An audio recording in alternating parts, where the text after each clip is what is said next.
AP assembly సమావేశం ప్రారంభానికి ముందు సచివాలయంలో ముఖ్యమంత్రి వైఎస్ జగన్మోహన్ రెడ్డి అధ్యక్షతన రాష్ట్ర మంత్రివర్గం సమావేశమైంది. 2024-25 ఆర్థిక సంవత్సరానికి గాను ఓటాన్ అకౌంట్ బడ్జెట్ ఆమోదించడంతో పాటు పలు ఇతర నిర్ణయాలు మంత్రివర్గం తీసుకుంది. కొత్తగా horticulture, food processing, polytechnic college, కొత్త యూనివర్సిటీల ఏర్పాటుకు ఆమోదముద్ర వేశారు. ఏపీ అసెంబ్లీ సమావేశం ప్రారంభానికి ముందు సచివాలయంలో ముఖ్యమంత్రి వైఎస్ జగన్మోహన్ రెడ్డి అధ్యక్షతన రాష్ట్ర మంత్రివర్గం సమావేశమైంది. సమావేశంలో 2024-25 ఆర్థిక సంవత్సరానికి గాను ఓటాన్ అకౌంట్ బడ్జెట్ ఆమోదించడంతో పాటు పలు ఇతర నిర్ణయాలు మంత్రివర్గం తీసుకుంది. నంద్యాల జిల్లా డోన్లో కొత్తగా horticultural, food processing, polytechnic college ఏర్పాటుకు కేబినెట్ ఆమోదించారు. డాక్టర్ వైఎస్ఆర్ హార్టికల్చర్ యూనివర్సిటీ పరిధిలో హార్టికల్చరల్, పాలిటెక్నికల్ కళాశాల పనిచేయనుంది. డోన్లో వ్యవసాయం రంగంలో 2 ఏళ్ల డిప్లొమా కోర్సుతో వ్యవసాయ పాలిటెక్నిక్ కాలేజీ ఏర్పాటుకు ఆచార్య ఎన్వి రంగా అగ్రికల్చర్ యూనివర్సిటీ పరిధిలో ఈ కాలేజీ పనిచేసేలా ఆమోదించారు. Andhra Pradesh private universities establishment and regulation act 2016కు సవరణలు చేయడం ద్వారా బ్రౌన్ఫీల్డ్ కేటగిరీలో 3 ప్రైవేట్ యూనివర్సిటీలకు కేబినెట్ అనుమతించింది. అన్నమయ్య జిల్లా రాజంపేటలో అన్నమాచార్య యూనివర్సిటీ, తూర్పుగోదావరి జిల్లా రాజమహేంద్రవరంలో గోదావరి గ్లోబల్ యూనివర్సిటీ, కాకినాడ జిల్లా సూరంపాలెంలో ఆదిత్య యూనివర్సిటీల ఏర్పాటుకు కేబినెట్ ఆమోదముద్ర వేసింది. ఏపీ అసెంబ్లీలో 2024-25 ఆర్థిక సంవత్సరానికి సంబంధించిన ఓటాన్ అకౌంట్ బడ్జెట్ను ప్రభుత్వం ప్రవేశపెట్టింది. ఆర్థిక మంత్రి బుగ్గన రాజేంద్రనాథ్ రెడ్డి బడ్జెట్ను ప్రవేశపెట్టారు. 5 ఏళ్లుగా బడ్జెట్ను ప్రవేశపెట్టే అవకాశం తనకు దక్కిందన్నారు. జాతిపిత మహాత్మా గాంధీ సందేశంతో బడ్జెట్ ప్రసంగాన్ని ఆయన ప్రారంభించారు. 2024-25 ఆర్థిక సంవత్సరానికి గాను 2,86,389 కోట్లు అంచనాతో బడ్జెట్ను మంత్రి ప్రవేశపెట్టారు. బడ్జెట్లో ఏపీని సంపన్న ఆంధ్రగా మంత్రి బుగ్గన పేర్కొన్నారు. ఏపీ అసెంబ్లీలో మంత్రి బుగ్గన రాజేంద్రనాథ్ రెడ్డి బడ్జెట్ ప్రవేశపెట్టారు. ఇప్పటి వరకు ఎవరూ చేయని పనులు వైసీపీ ప్రభుత్వం చేసిందని గర్వంగా చెబుతున్నానన్నారు. సుపరిపాలన ఆంధ్ర, సామర్థ్య ఆంధ్ర, మహిళా మహారాణుల ఆంధ్ర, అన్నపూర్ణ ఆంధ్ర, సంక్షేమ ఆంధ్ర, సంపన్న ఆంధ్ర, భూభద్ర ఆంధ్రను సాధించామని చెప్పుకొచ్చారు. పాలనాపరమైన పునర్నిర్మాణంలో భాగంగా 13 కొత్త జిల్లాలు, 26 కొత్త రెవెన్యూ డివిజన్లు, పోలీస్ డివిజన్లు ఏర్పాటు చేశామన్నారు. కొత్త రెవెన్యూ, పోలీస్ డివిజన్లను కుప్పంలో కూడా ఏర్పాటు చేశామన్నారు. అందరికీ సమానంగా పాలన అందాలనే వికేంద్రీకరణ చేసినట్లు చెప్పారు. గడప గడపకు మన ప్రభుత్వం ద్వారా 2,356 కోట్ల రూపాయలతో పనులు చేపట్టామన్నారు. సామర్థ్య ఆంధ్ర ద్వారా మానవ వనరులపై పెట్టుబడి పెడుతున్నామన్నారు. మానవ మూలధన అభివృద్ధికి గత 5 ఏళ్లుగా ప్రాధాన్యతా క్రమంలో పెట్టుబడి పెట్టినట్లు మంత్రి బుగ్గన రాజేంద్రనాథ్ రెడ్డి పేర్కొన్నారు. విద్యార్థులను ప్రపంచ స్థాయి పోటీకి సిద్ధం చేసేలా ఆంగ్ల మాధ్యమ విద్యను మా ప్రభుత్వం ప్రవేశపెట్టింది. 1000 పాఠశాలల్లోని 4,39,395 మంది విద్యార్థులను సిబిఎస్ఈ పరిధిలోకి తీసుకొచ్చాం. అన్ని ప్రభుత్వ పాఠశాలలో ఐబీ పాఠ్య ప్రణాళిక, ప్రతి విద్యార్థికి టోఫెల్ ధృవీకరణ పత్రాన్ని అందించేలా ప్రయత్నం చేశారు. కొత్త పారిశ్రామిక విధానంతో సంపన్న ఆంధ్ర, రీసర్వే, ల్యాండ్ టైటిలింగ్ చట్టాలతో భూభద్ర ఆంధ్రగా ఏపీ మారిందన్నారు. ముఖ్యంగా అవుట్కమ్ అధ్యక్ష 5 సంవత్సరాల పాలన తర్వాత అవుట్కమ్ ఏమొచ్చింది అనేది అధ్యక్ష. అయితే ఆ 7 విధానాలు వచ్చేసి అధ్యక్ష, సుపరిపాలన ఆంధ్ర, సామర్థ్య ఆంధ్ర, మన మహిళా మహారాణుల ఆంధ్ర. అధ్యక్ష, ఐ రిపీట్ అధ్యక్ష, మన మహిళా మహారాణుల ఆంధ్ర, అన్నపూర్ణ ఆంధ్ర, సంక్షేమ ఆంధ్ర, సంపన్న ఆంధ్ర, భూభద్ర ఆంధ్ర.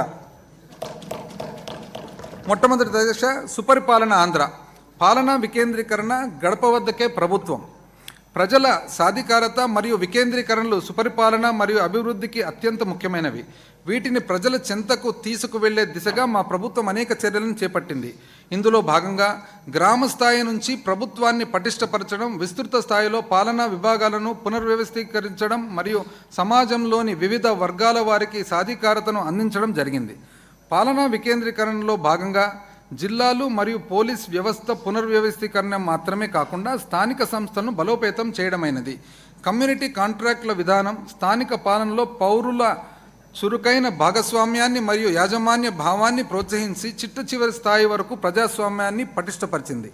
దాదాపు 1,35,000 మంది ఉద్యోగులతో, ఐ రిపీట్ అధ్యక్ష, దాదాపు 1,35,000 మంది ఉద్యోగులతో 15,004 గ్రామ మరియు వార్డు సచివాలయాలను ఏర్పాటు చేయడం, 2,66,000 మంది వాలంటీర్ల నియామకం చేయడం ద్వారా సకాలంలో అర్హులైన లబ్ధిదారులందరికీ ఎటువంటి లోపాలు లేకుండా పారదర్శకంగా సంక్షేమ పథకాలు మరియు పౌర కేంద్రీకృత సేవలు గడప గడపకు అందించగలుగుతున్నాము. ఏపీ అసెంబ్లీ సమావేశాలు 3వ రోజు మొదలయ్యాయి. సభ మొదలవగానే రైతాంగ సమస్యలపై టీడీపీ ఇచ్చిన వాయిదా తీర్మానాన్ని స్పీకర్ తమ్మినేని సీతారాం తిరస్కరించారు. దీంతో వాయిదా తీర్మానంపై చర్చ చేపట్టాలని టీడీపీ సభ్యులు పట్టుబట్టారు. దీంతో సభలో తీవ్ర గందరగోళ పరిస్థితి నెలకొనడంతో ఈ రోజు కూడా టీడీపీ సభ్యులను స్పీకర్ సస్పెండ్ చేశారు. ఏపీ శాసనసభ సమావేశాలు 3వ రోజు కొనసాగుతున్నాయి. సభ మొదలవగానే వాయిదా తీర్మానంపై చర్చకు టీడీపీ ఎమ్మెల్యేలు పట్టుబట్టారు. ఆక్వా రైతులను దోపిడీ చేసిన ప్రభుత్వం నశించాలి అంటూ టీడీపీ సభ్యులు నినాదాలు చేశారు.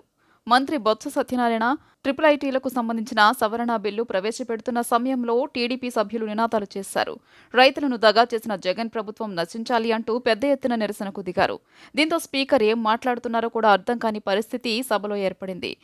స్పీకర్ పోడియంను చుట్టుముట్టి టీడీపీ ఎమ్మెల్యేలు నినాదాలు చేశారు. కౌలు రైతులను పోలవరం పట్టించుకొని ప్రభుత్వం నశించాలి అంటూ ప్లకార్డులు పట్టుకుని నిరసన చేపట్టారు. స్పీకర్ పోడియంను చుట్టుముట్టారు. జగన్ సార్ రైతులను పట్టించుకోండి అంటూ ఆందోళన చేశారు. పోలవరం కట్టలేని అసమర్థ ప్రభుత్వం డౌన్ అంటూ కేకలు వేశారు. ఇన్పుట్ సబ్సిడీ, క్రాప్ ఇన్సూరెన్స్ మర్చిపోయిన ప్రభుత్వం నశించాలన్నారు. రైతు దగా ప్రభుత్వం అని, ధాన్యం దోపిడీ చేసిన ప్రభుత్వం నశించాలి అంటూ టీడీపీ సభ్యులు నినాదాలు చేశారు. సభలో తీవ్ర గందరగోళ పరిస్థితి నెలకొనడంతో టీడీపీ ఎమ్మెల్యేలను స్పీకర్ సస్పెండ్ చేశారు. సస్పెన్షన్ తీర్మానాన్ని శాసనసభ ఆమోదించింది. టీడీపీ ఎమ్మెల్యేలను ఒకరోజు పాటు సభ నుంచి సస్పెండ్ చేస్తూ నిర్ణయం తీసుకున్నారు. అయితే సభ నుంచి బయటకు వెళ్లేందుకు టీడీపీ ఎమ్మెల్యేలు నిరాకరించారు. వీరిని తీసుకెళ్లేందుకు సభలోకి వచ్చిన మార్షల్స్ కు ఎదురు తిరిగారు. టీడీపీ సభ్యుల నినాదాలతో సభ హోరెత్తింది. గందరగోళ పరిస్థితిలోనే స్పీకర్ 0 అవర్ను ప్రారంభించారు.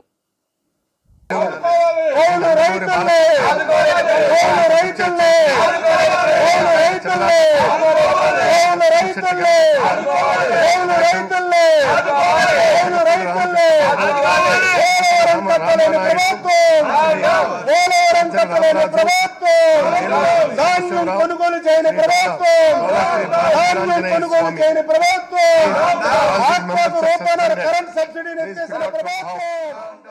సంక్షోభంలో ఉన్న వ్యవసాయ రంగం, నిర్వీర్యమైన ఇరిగేషన్ ప్రాజెక్టులపై వాయిదా తీర్మానం అసెంబ్లీలో చర్చకు ఇస్తే స్పీకర్ తిరస్కరించడం చూస్తే వ్యవసాయం, రైతుల పట్ల వైసీపీ ప్రభుత్వానికి ఏమాత్రం చిత్తశుద్ధి లేదని ఎమ్మెల్యే నిమ్మల రామానాయుడు అన్నారు. వ్యవసాయం గురించి, రైతుల గురించి అసెంబ్లీలో చర్చించడానికి వైసీపీ ప్రభుత్వం ఇష్టపడటం లేదన్నారు. 5 ఏళ్ల వైసీపీ పాలన రైతు వ్యతిరేక విధానాలతో వెళ్లిందని అందరికీ అర్థమవుతుందన్నారు. అసెంబ్లీ వద్ద టీడీపీ ఎమ్మెల్యేలు మీడియాతో మాట్లాడారు. రైతు వ్యతిరేక విధానాలతో వైసీపీ 5 ఏళ్లు పాలించిందన్నారు. రైతుల ఆత్మహత్యలో ఏపీ దేశంలో 3వ స్థానంలో ఉందని, కౌలు రైతుల ఆత్మహత్యలో 2వ స్థానంలో ఉందని అన్నారు. రైతు కుటుంబాల అప్పుల్లో కూడా అగ్రస్థానంలో ఉందని చెప్పారు. ఒక్కో రైతు కుటుంబం పైన 2,45,000 రూపాయల అప్పు ఉందన్నారు. వ్యవసాయ మోటార్లకు మీటర్లు పెట్టి ఉచిత విద్యుత్కు ఉరితాడు వేసిందన్నారు. రైతు భరోసా పేరిట 13,500 రూపాయలు ఇస్తానని చెప్పి 7,500 రూపాయలు మాత్రమే ఇస్తున్నారని తెలిపారు. ధాన్యం కొనుగోలు చేయలేని అసమర్థ ప్రభుత్వంగా నిలిచిందన్నారు. వైసీపీ ప్రభుత్వంలో ట్రూ-అప్ ఛార్జీలు, డిపాజిట్లు, ఫ్యూయల్ ఛార్జీల పేరుతో విపరీతంగా తీసుకుంటున్నారని, రైతులపై తీవ్ర భారం పడుతోందని చెప్పారు. వ్యవసాయ రంగం, ఆక్వా రంగంపై తీవ్ర ప్రభావం పడిందని తెలియజేశారు. మరి వేళ సహకార సంఘ డైరీల్ని నిర్వీర్యం చేస్తున్నటువంటి జగన్మోహన్ రెడ్డి వైఖరిని వేళ అసెంబ్లీలో ప్రశ్నిస్తామని ఈవేళ తీర్మానాన్ని తిరస్కరించినటువంటి పరిస్థితి, దుస్థితి. ఇంకా మీ అందరికీ తెలుసు, ఆక్వా గతంలో చంద్రబాబు నాయుడు గారి హయాంలో నెంబర్ 1 స్థానంలో ఉంది ఏపీ ఆక్వా. కానీ ఈరోజు జగన్మోహన్ రెడ్డి వచ్చిన తర్వాత ఆక్వా హాలిడే తీసుకుంటూ ఉన్నారు ఈవేళ ఆంధ్రప్రదేశ్ రాష్ట్రంలో. దీనికి కారణం ఏంటంటే, ఏదైతే ఆక్వా మీద కరెంట్ సబ్సిడీ ₹1.5కి ఇచ్చేది ఏదైతే ఉందో, ఆక్వాజోను, నానాక్వాజో అనే నిబంధనలు పెట్టి మరి ఏదైతే దగ్గర లక్షల మీద ఆక్వా రైతులుంటే వేల మీద మాత్రమే ₹1.5 సబ్సిడీ అరాకొర ఇవ్వడంతో ఆక్వాకు ఆ ₹1.5 కరెంట్ సబ్సిడీ ఎత్తేయడంతో ఈవేళ ఆక్వా క్రాప్ హాలిడే తీసుకుంటున్నటువంటి పరిస్థితి. వ్యవసాయ రంగానికి ఉంటే ఎప్పుడు కూడా మే, జూన్లో గురబెడక్క కానీ, కిక్కీస్ కానీ డ్రైన్లో క్లీన్ చేయాలి, లేకపోతే స్కిల్ట్ తవ్వాలి డ్రైన్స్ అన్ని కూడా. మీరు జనవరి, ఫిబ్రవరిలో అంటే వర్షాలన్నీ వెళ్ళిపోయి ముంపుకు గురయ్యి పొలాలన్నీ పోయిన తర్వాత వీళ్ళు ఈరోజు గురబడెక్క తీస్తామంటా ఉన్నారు. ఇరిగేషన్ సంబంధించి ఏదైతే పంట కాలాలు ఉన్నాయో అవన్నీ కూడా జూన్ నెలలోనే మనకి క్లియర్ చేయాలి స్కిల్ట్ అన్ని కూడా. అవి కూడా జూన్లో చేయవలసినటువంటి జనవరి ఫిబ్రవరిలో చేసేటువంటి పరిస్థితి ఈరోజు ఈ ప్రభుత్వంలో ఉందా? ఒక పక్క చూస్తున్నాం అక్వా రంగంలో అన్ని రంగాల్లో ఆ రోజు ఫీడ్ యాక్ట్ సీడ్ యాక్ట్ తీసుకొచ్చారు. మేము చెప్పాం గ్రౌండ్ లెవెల్లో ఇది ఇంప్లిమెంట్ చేయడం చాలా కష్టమైనటువంటి తరమైనటువంటి పరిస్థితి ఉంది, మీరు చర్యలు ఎలా తీసుకుంటారని చెప్తే మా దగ్గర యాక్ట్ ఉంది, ఎంత ఒక దీంట్లోకి తీసుకొస్తామని చెప్పారు, ఫీడ్ యాక్ట్ షీడ్ యాక్ట్. నాటక రంగం పూర్వ వైభవం సంతరించుకోవాలంటే నాటక మహోత్సవాలు పెద్ద సంఖ్యలో జరగాలని రాష్ట్ర ప్రణాళిక సంఘం ఉపాధ్యక్షులు ఎమ్మెల్యే మల్లాద్ విష్ణు అన్నారు. విజయవాడలో రెండవసారి జాతీయ స్థాయి నాటక మహోత్సవాలు జరగడం అభినందనీయమన్నారు. పూర్వం మన జీవితంలో నాటికలు ఒక భాగమైపోయాయన్నారు. శ్రమజీవుల కష్టాలను మరిచి ఉల్లాసపరచడానికి మంచి వైపు మానవుడు పయనించడంలో భాగంగా ఆలోచనాత్మక నాటికలు నిలిచాయని మల్లాద్ విష్ణు గుర్తు చేశారు.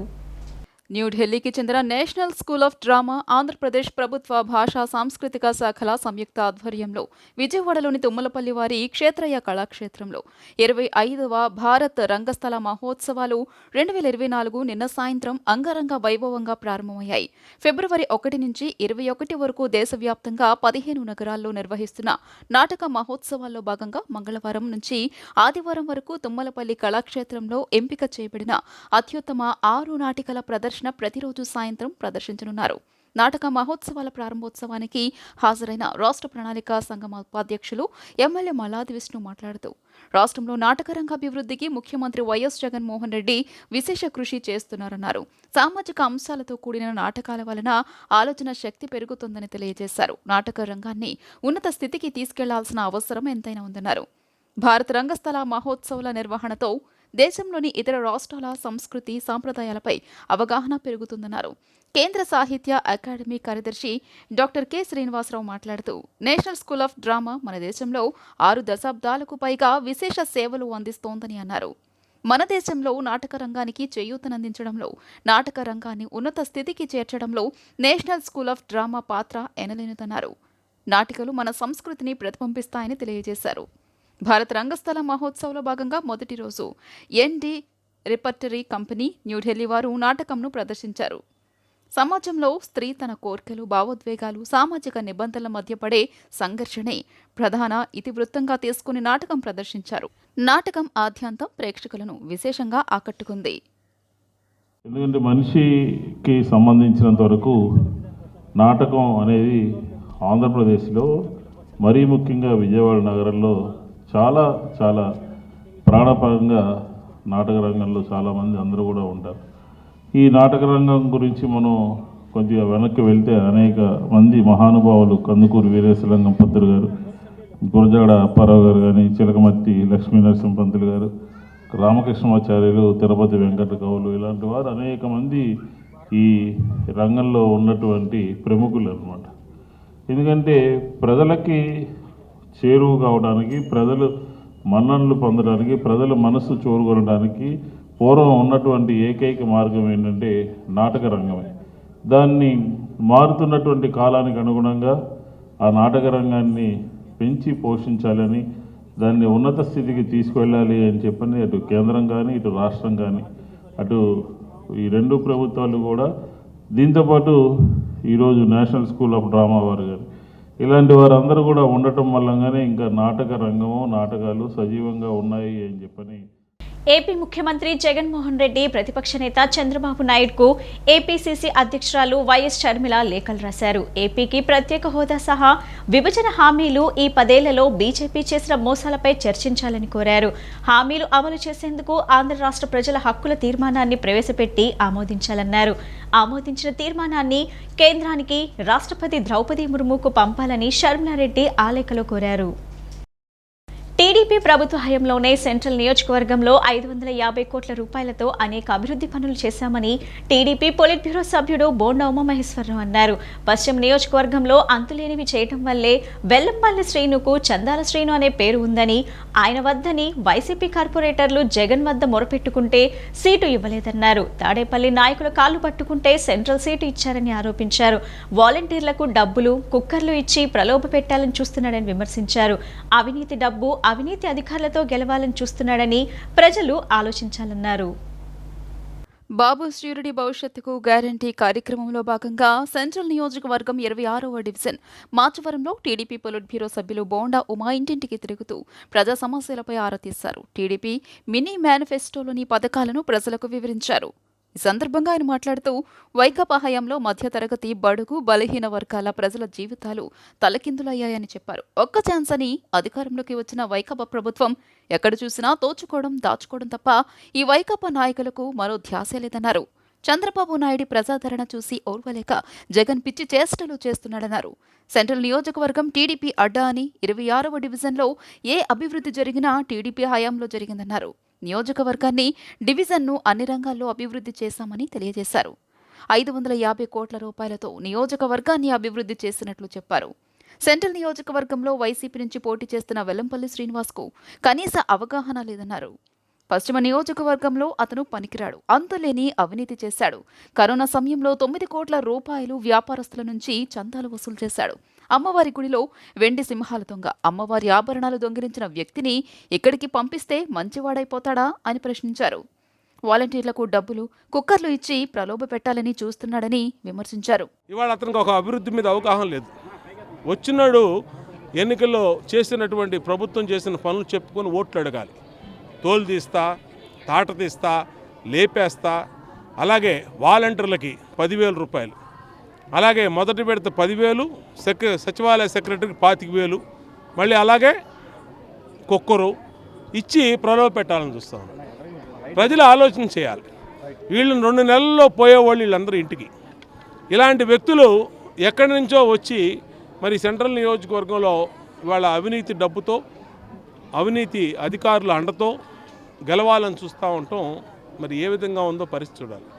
శాంతియుతంగా జరుగుతున్నటువంటి ఎన్నికల ప్రచారంలో ఇతను లేపేస్తా, అలాగే పశ్చిమ నియోజకవర్గం రౌడీ షీటర్లు, యాంటీ సోషల్ ఎలిమెంట్లను తీసుకుని వచ్చి, డెకాయిట్లను తీసుకుని వచ్చి ఇక్కడ ప్రచారం చేయటం ఎన్ని చూస్తూ ఉంటే ఈ నగర పోలీస్ కమిషనర్ కూడా ఆలోచన చేయాలి. ఏంటిది లా అండ్ ఆర్డర్కి విఘాతం కాదా? ఎందుకు చేస్తున్నారు ఇట్టాగా? ఎందుకు మీరు ఎలా చేస్తున్నారు?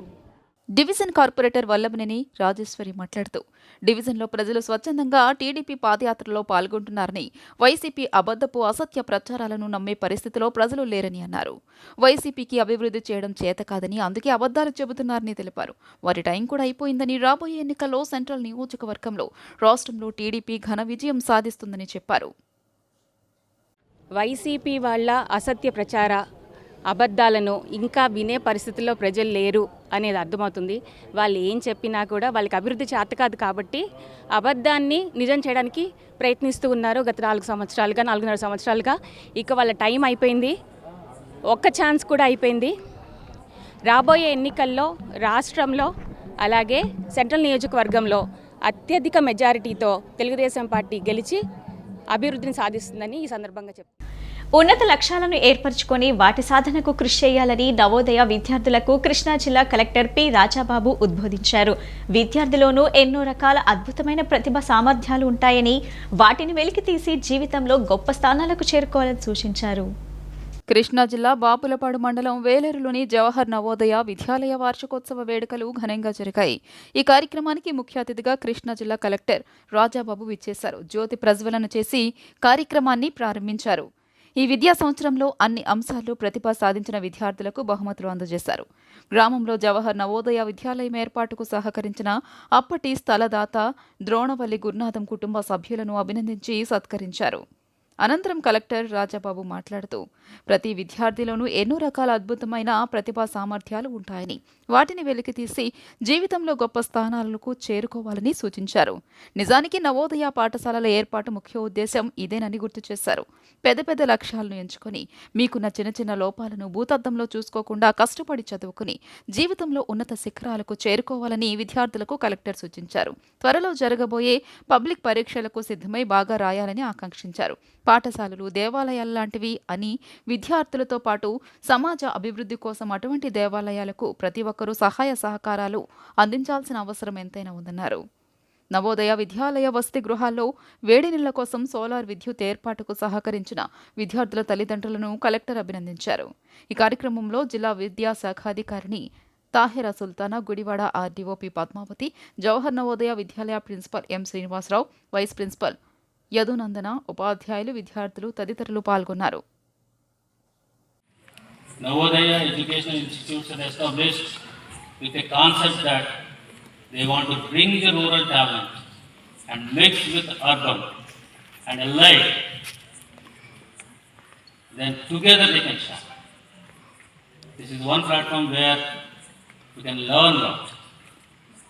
Having seen all of you, I think you will have a bright future. Don't worry about your exams. If you have a 75% of attendance, your pass is sure. First class is also sure. But there are inner talents in you. When you have the aim, bigger aim, then all the talents which are in dormant in nature. విద్యార్థులకు చదువు ఒక్కటే కాకుండా సాంస్కృతిక, క్రీడా అంశాల్లో సృజనాత్మకతను సాధిస్తే పరిపూర్ణమైన విద్యకు సాకారమవుతుందని రాష్ట్ర ఉపాధి కల్పన శిక్షణ శాఖ director doctor B Navya IAS అన్నారు. Vijayawada Guru Nanak colony Ravindra Bharati next gen పాఠశాల 8వ వార్షికోత్సవం కన్నుల పండుగగా జరిగింది. నగరంలోని Guru Nanak colony Ravindra Bharati next gen పాఠశాల వార్షికోత్సవం ఘనంగా నిర్వహించారు. ఈ కార్యక్రమానికి ముఖ్య అతిథులు రాష్ట్ర ఉపాధి కల్పన శిక్షణ శాఖ director doctor B Navya IAS, Ravindra Bharati విద్యా సంస్థల chairman Veeramachineni Vamsikrishna, academic director Veeramachineni Shanti, principal Sudha, CEO Jahnavi, vice principal Keerthi, పలువురు ప్రముఖులు పాల్గొన్నారు. అతిథులు అంతా కలిసి జ్యోతి ప్రజ్వలన చేసి వార్షికోత్సవ సంబరాలను ప్రారంభించారు. అనంతరం విద్యార్థులకు గ్రాడ్యుయేషన్ పట్టాలు అందజేశారు. ఈ విద్యా సంవత్సరంలో పలు అంశాల్లో ప్రతిభ సాధించిన విద్యార్థులు బహుమతులు, ప్రశంసా పత్రాలు అందజేశారు. విలువలతో కూడిన విద్యను చిన్ననాటి నుంచి అందిస్తే సమాజంలో బాధ్యతాయుతమైన పౌరులుగా తీర్చిదిద్దబడతారని ఐఏఎస్ అధికారి నవ్య అన్నారు. గత 8 సంవత్సరాలు వార్షికోత్సవ వేడుకలను ఎంతో వైభవంగా నిర్వహిస్తున్నామని, ఈ కార్యక్రమాల ద్వారా విద్యార్థులు దాగి ఉన్న ప్రతిభ వెలికి తీసేందుకు చక్కగా ఉపయోగపడతాయని ప్రిన్సిపల్ సుధా అన్నారు. 8th యాన్యువల్ డే ఫంక్షన్ చాలా గొప్పగా ఘనంగా జరుపుకుంటున్నాము. దీనికి ముఖ్య అతిథులుగా నవ్య గారు, doctor IAS, and she is the director of employment and training of Andhra Pradesh, and ఆర్బీపీఎస్ Ravindra Bharati school group of స్కూల్స్కి చైర్మన్ అయినటువంటి వీరమాచినేని వంశీకృష్ణ గారు, అండ్ డైరెక్టర్ అయినటువంటి శాంతి మేడం, అండ్ ఇతర రవీంద్ర భారతి స్కూల్ ప్రిన్సిపల్స్ పాల్గొన్నారు.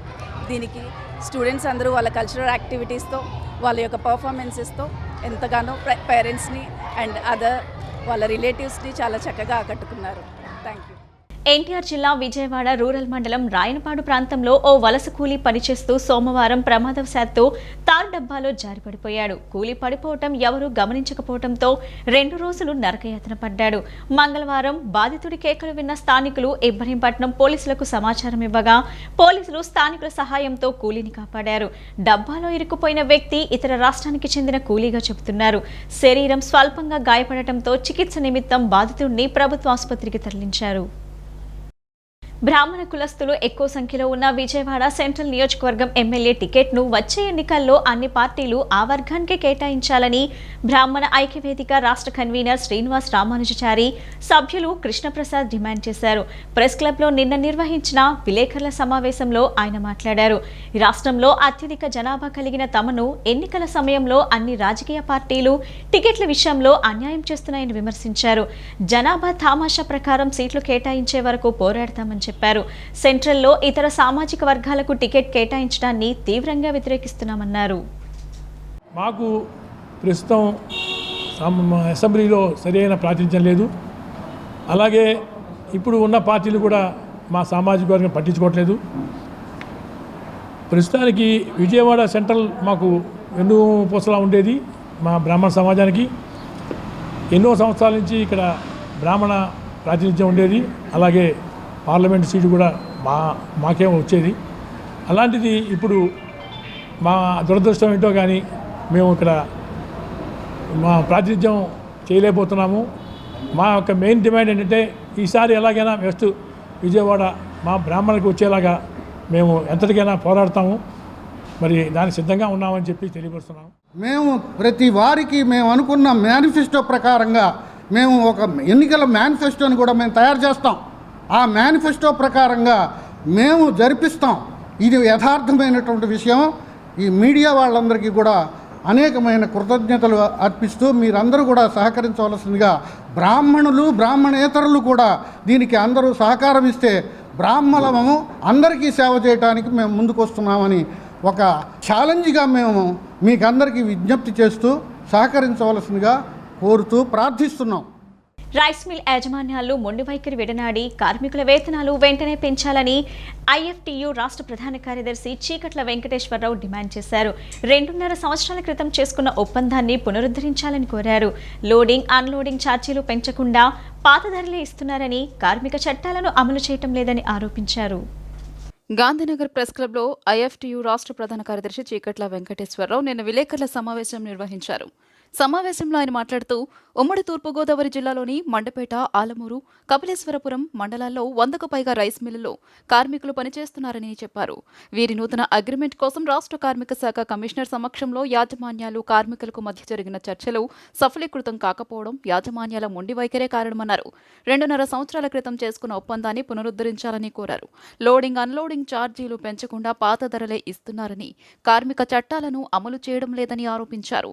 ఎన్నోసార్లు కార్మికులు తమకు న్యాయమైన రేట్ల వల్ల అగ్రిమెంట్ చేయాలని ప్రభుత్వాన్ని, ప్రభుత్వ అధికారులని, సంబంధ అధికారులను కోరుతున్నా కానీ ఎవరో కూడా పట్టించుకున్న పరిస్థితి ఈరోజు కనిపిస్తూ ఉన్నది. అందుకే ఈనాడు కార్మిక వర్గం ఏకమై పోరాడాలి. తమ హక్కుల కోసం కొత్తగా రేట్లు పెంచాలని, పెరిగిన దానికన్నా రేట్లు పెంచాలని, ప్రభుత్వం రైస్ మిల్లో కార్మిక చట్టాలను అమలు చేసే వరకు కూడా పోరాటాన్ని విరమించకుండా ఈ ప్రభుత్వాల, ఈ అధికారుల, ఈ రైస్ మిల్ యాజమాన్యాల దురహంకారానికి వ్యతిరేకంగా పోరాడాలని డిమాండ్ చేస్తూ ఉన్నది. అందులో భాగంగానే ఈరోజు విజయవాడలో మేము ఈ ప్రెస్ మీట్ని ఏర్పాటు చేసి తెలియజేస్తూ ఉన్నాం. మాకు న్యాయం జరిగే వరకు కూడా పోరాడతామని ఈ సందర్భంగా తెలియజేస్తా ఉన్నాం. ఐఎన్టీయూ రాష్ట్ర ఉపాధ్యక్షుడు ఎం రామకృష్ణ మాట్లాడుతూ కార్మికుల న్యాయమైన డిమాండ్లు పరిష్కరించని పక్షంలో ఉద్యమాన్ని ఉధృతం చేస్తామని హెచ్చరించారు. 30 సంవత్సరాల నుంచి రైస్ మిల్లులో పనిచేస్తున్నటువంటి కార్మికులకి కనీస వేతన చట్టాన్ని కూడా అమలు చేయలేనటువంటి పరిస్థితి ఉంది. అందుకని కనీస వేతన చట్టాలను అమలు చేయాలి, అట్లాగే నూతన అగ్రిమెంటు చేయాలని చెప్పేసి డిమాండ్ చేస్తూ ఉన్నాం.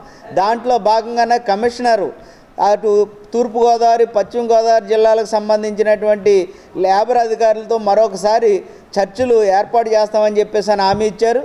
ఆ చర్చల్లో కనుక మాకు సరైనటువంటి డిమాండ్స్ పరిష్కారం కాకపోతే మరొక పెద్ద ఉద్యమాన్ని బలోపేతం చేస్తామని, మరింత ముందుకు తీసుకెళ్తామని చెప్పేసి కూడా హెచ్చరిస్తూ ఉన్నాం. రాష్ట్ర ప్రభుత్వాన్ని తక్షణమే నూతన అగ్రిమెంట్ చేయాలని, అధికారులు అటువైపుగా ప్రయత్నాలు కొనసాగించాలని చెప్పేసి విజ్ఞప్తి చేస్తూ ఉన్నాం. ఈ బులెటిన్ ఇంతటితో సమాప్తం. తిరిగి మరో బులెటిన్లో కలుద్దాం. నమస్కారం.